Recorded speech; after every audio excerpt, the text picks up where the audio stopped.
Hey, it's been a bit. Sorry. A lot of times I have trouble recording because I'm still working on my self confidence with it. I'm just really not an entertainer by trade, you know? When I started this, I did say that making videos might not be something I want to continue doing a lot. The problem often comes down to the video editing part. It gets really tedious, and yeah, it's just not my favorite thing. But I do want to keep doing these because it's helped me expand my knowledge of video editing and public speaking. So I'll try harder to get more videos out. I know that many of you enjoy them, and we could really use some enjoyment this year, huh?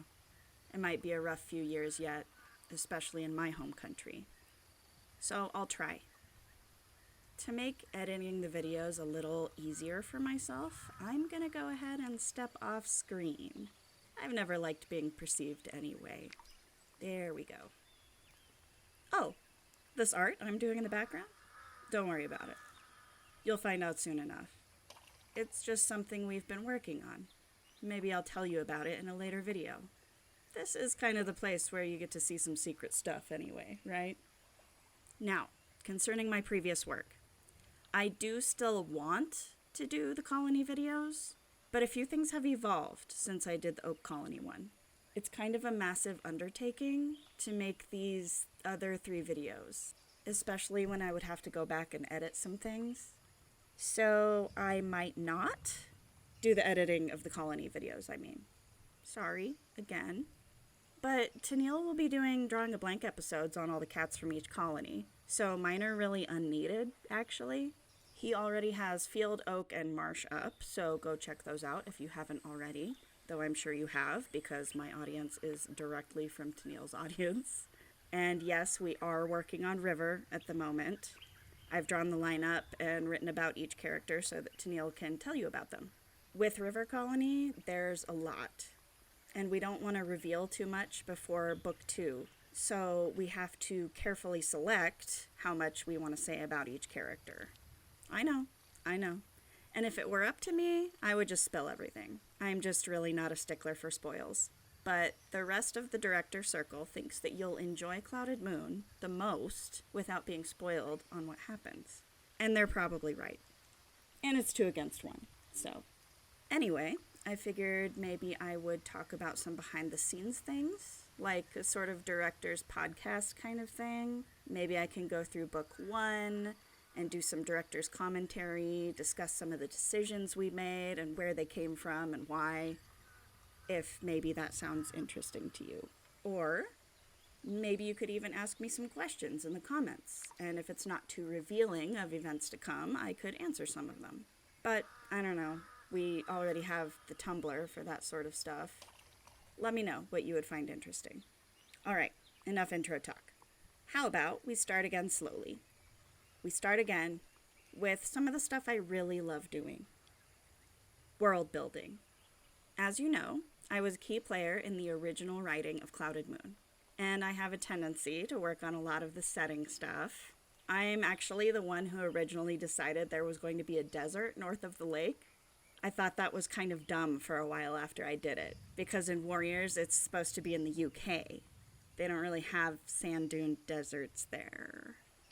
But now, with the new lore, the desert thing has come to form a major part of the setting of Clouded Moon. And, to this day, I'm still the setting guy. I have docs upon docs about environment, ecology, climate, mapping, the magic system. It's all part of our big series Bible.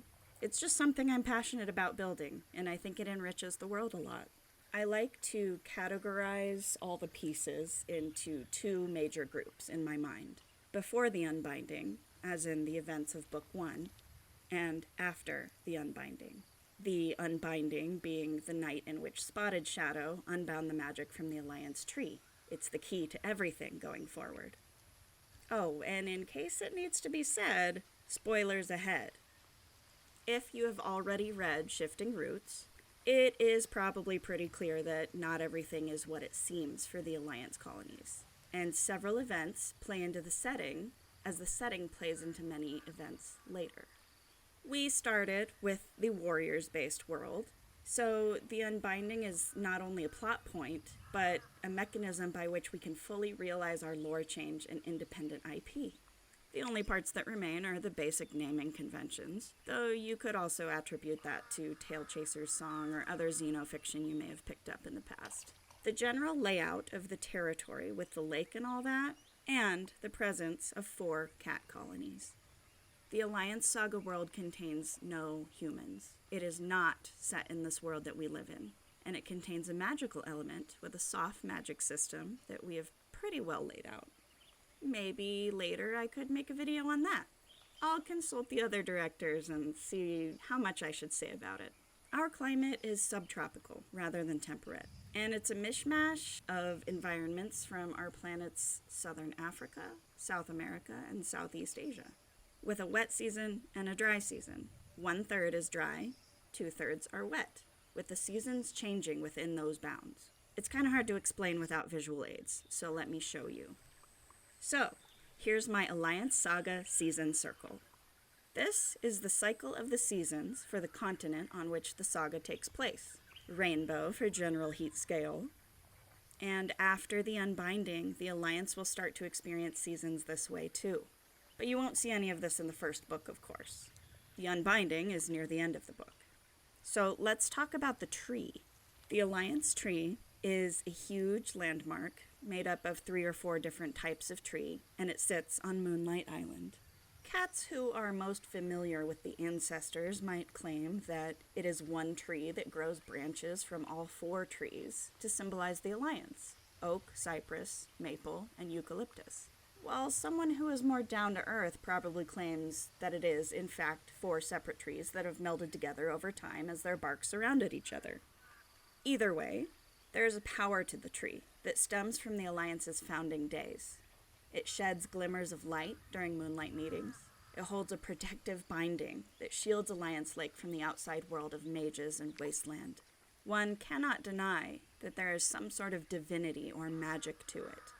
Pre-unbinding, the Alliance seasons were quite mild and even temperate, with a clear spring, summer, autumn, and a very mild winter. Similar to how we might experience seasons in North America, or even the UK, with arid periods and humid periods. These 4 seasons will change position on the circle after the unbinding. The Alliance celebrates 2 main holidays, the summer solstice and the winter solstice, with cultural things in between. They do acknowledge the equinoxes as summer turns to fall and winter turns to spring, but the rest of their markers in time are mostly monthly moonlight meetings, when the moon is full, and morning ceremonies, when the moon is new. Let's start at the beginning of shifting roots.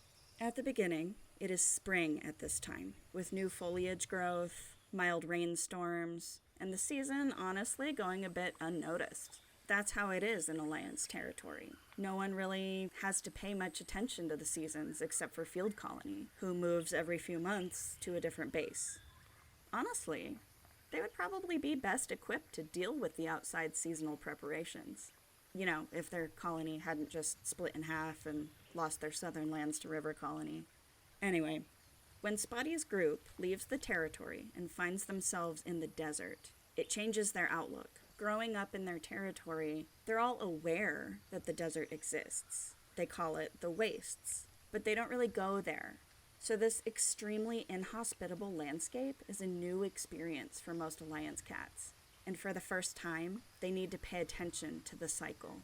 It is hot and dry, with the only salvation being the river they travel beside. Spotty's group has unknowingly stepped right into desolation. Cats like Wildfur and Pool have a particularly difficult time traveling in these conditions because of the normal marshy, wet conditions that is their home. With Wolfthorn's guidance, they come to find that cats actually live out here, and so they learn a new perspective from the followers of the wind.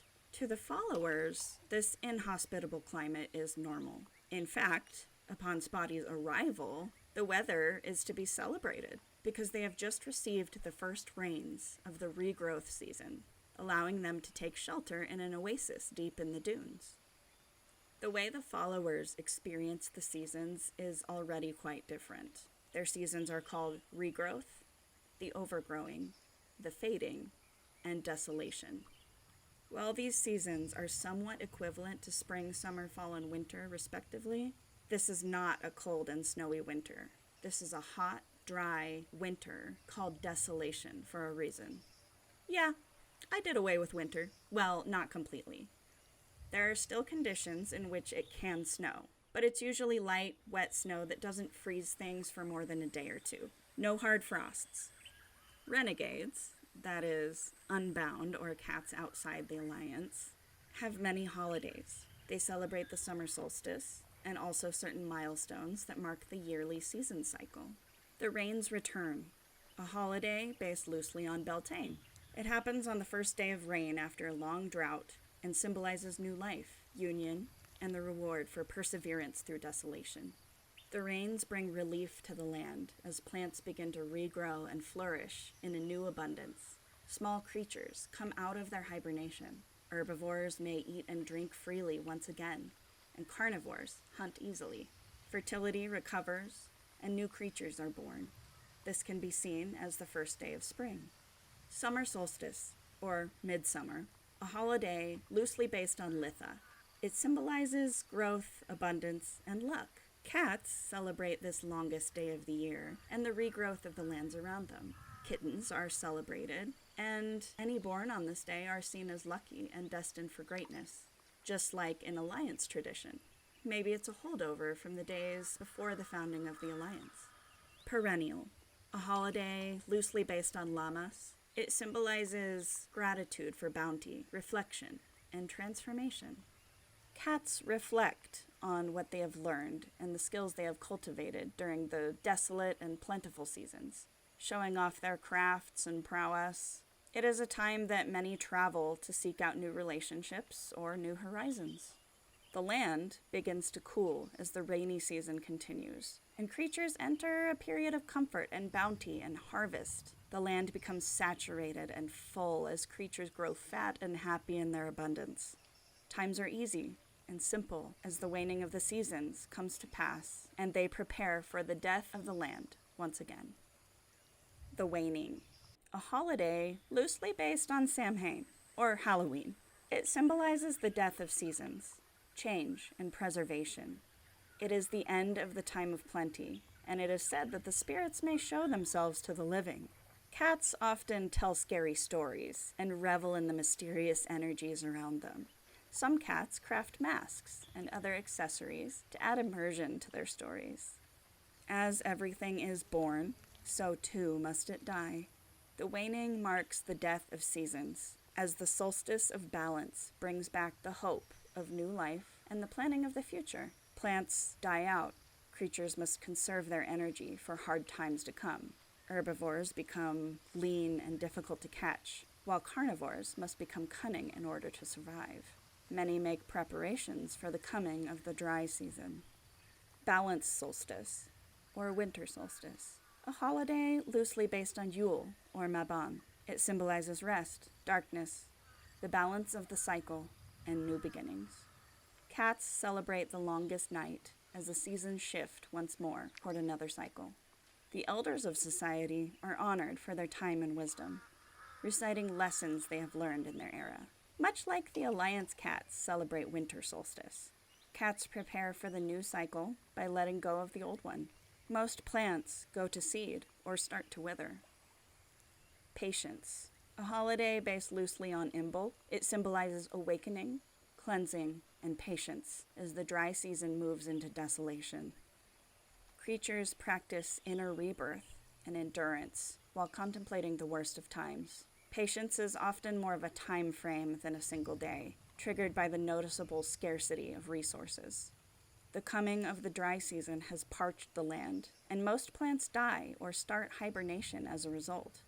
Small creatures hide, and predators enter tougher times. Fires spark and desolate the land, as non-hibernating herbivores are forced in search of food and water. Carnivores take larger risks due to desperation. Desolation has come again. It is hungry, and it will collect as many lives as it can, transferring energies back to the wilds. And there it is. The cycle begins again. Many creatures worship the cycle itself, calling it the wilds or the way of the wilds. They are part of it, and it is part of them. That also brings us to why Unbound refer to the Alliance Lake as the Lake of Lost Souls. The 4 colonies are outside the true cycle. They ignore the wilds. They shun magic.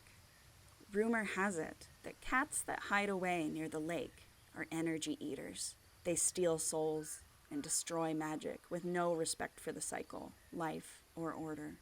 The tree blocks mages from connecting to the wilds there, so they just don't go there. That's the real reason why Dragonfly's demand for Spotted Shadow was to unbind it. But now we're going a little bit too far into spoiler territory. Perhaps I'll tell you more about that another time. I hope you enjoyed my little talk about the climate, and that it was informative, maybe giving you a little more context for the world. It's good to be back, and I hope to continue making more videos like this, so I hope you want to see them. And until then, Alliance fans, cheers.